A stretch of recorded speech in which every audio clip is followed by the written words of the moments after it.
हृदय में बसे है सतनाम, मोर संकट ला मिटा दे गुरु। अंधियारा मिट जाही जीवन के,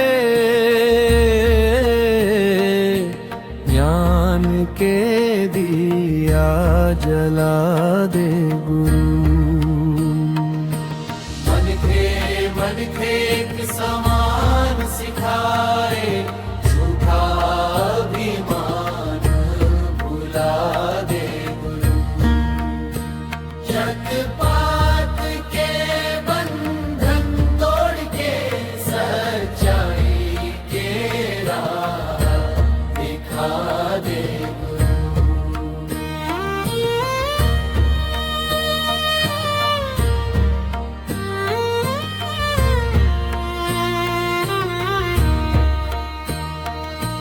तोर हृदय में बसे है सतनाम, मोर संकट ला मिटा दे गुरु।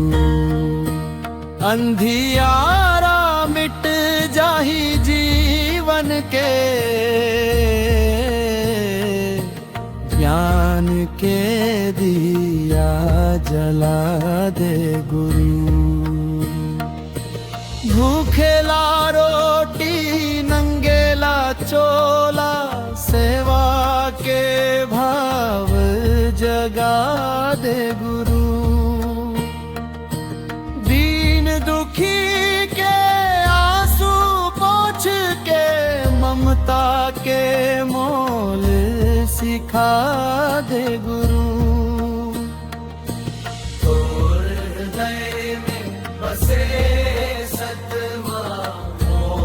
संकट ला मिटा दे गुरु। अंधियारा मिट जाही जीवन के, ज्ञान के दिया जला दे गुरु।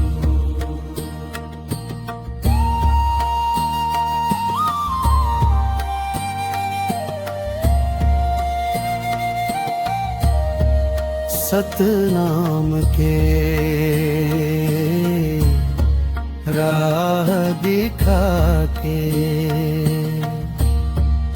भव सागर पार लगा दे गुरु। चरणन में मोर जीवन अर्पण, सच्चा भगत बना दे गुरु। गिरौदपुरी के उज्जर माटी, संदेश अमर देगे गुरु। साहिब सतनाम के नाम सहारा, जन्म जन्म के संग रहू गुरु। और हृदय में बसे है सतना।